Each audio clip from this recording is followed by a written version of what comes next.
এখানে দেখুন ইনিও শয়ন করে আছেন, এখানে ইনি শয়ন করে আছেন। তো নমস্কার বন্ধুরা, আমি এখন দাঁড়িয়ে আছি মালদা শিবাজি সংঘের মাঠে। এই যে প্যান্ডেলটা হচ্ছে, এর থিমটা কি তুমি জানো? কি গাড়ি ওটা?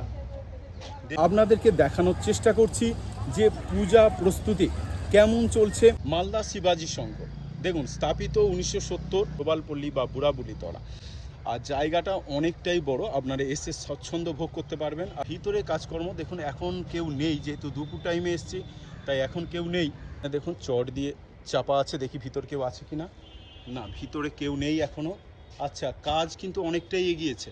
দেখুন বিভিন্ন প্লাইউড এবং ওই যে বাঁশের যেগুলো হয় সেগুলো দিয়ে দিয়ে সব কিছু তৈরি করা হয়েছে, এবং বিভিন্ন ওই ধরনের কাঠের জিনিসপত্রের কাজকর্ম বেশি। এই দেখুন কত কাঠের জিনিসপত্র কাণ্ড হবে, সেগুলো দিয়ে বল বল করে এগুলো করা আছে। এইভাবে ঝুড়িগুলো হয়তো ঝুলবে বা রং টং হবে এখনও। এখানে কিছুটা রুদ্রাক্ষের মতো তৈরি করা হচ্ছে, যদিও এগুলো রুদ্রাক্ষ নয়। এই দূরে একটা বট গাছের মতো দেখাচ্ছে, এই জায়গাটা প্রতিমা বসবে, এখনও প্রতিমা আসেনি। আর প্যান্ডেলটা কিন্তু অনেকটাই রেডি হয়ে গেছে। এইদিকে আলোগুলো দেওয়া আছে, আর বেশিরভাগ পড়ে আছে জিনিসপত্র, এদিক ওদিক পড়ে আছে, কাজকর্ম চলছে। প্রচুর মানে মেটেরিয়ালসে সেখানে হাজির হয়েছে। এই মূর্তিগুলো কোথাও বসবে, মূর্তিগুলো এখন এইভাবে এনে রাখা হয়েছে। এখানে ইনি শয়ন করে আছেন, মানে ওইভাবেই এনাকে রাখা হয়েছে। আর এখানে দেখুন ইনিও শয়ন করে আছেন। নারকেল ছোবড়া দিয়ে কিছু একটা ডিজাইন তৈরি করা হচ্ছে।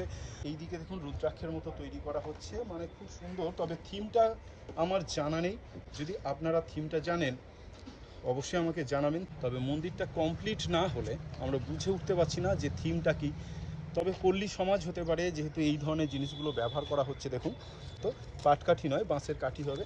তো এই জিনিসগুলো দিয়ে খুব সুন্দরভাবে একটা পল্লী প্রকৃতি বা পল্লী সমাজ বা পল্লী গ্রামের সৌন্দর্য তুলে ধরার হয়তো চেষ্টা করা হচ্ছে। তবে কাজ কিন্তু অনেক এগিয়েছে, এবং উপরের যে ডিজাইনগুলো তৈরি করা হচ্ছে বেশ সময় সাপেক্ষ, বেশ সময়, এবং বেশ ভালোই লাগছে। এখন দুপুরের দিকে এসেছি, কেউ নেই, তাই কথা বলার সুযোগ পেলাম না কারোর কাছ থেকে।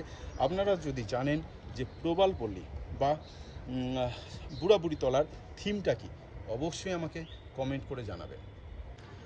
তো যাই হোক, আমার ভিডিও বানানো শেষ, এবং শেষ পর্যন্ত এই ভাইকে আমরা পেয়ে গেছি। ভাইয়ের এখানেই বাড়ি, তোমার ভাই এখানেই বাড়ি তো? হ্যাঁ। তোমার নাম কি? আমার নাম জিৎ চৌধুরী। আচ্ছা, জিৎ চৌধুরী। তো এই যে প্যান্ডেলটা হচ্ছে, এর থিমটা কি তুমি জানো?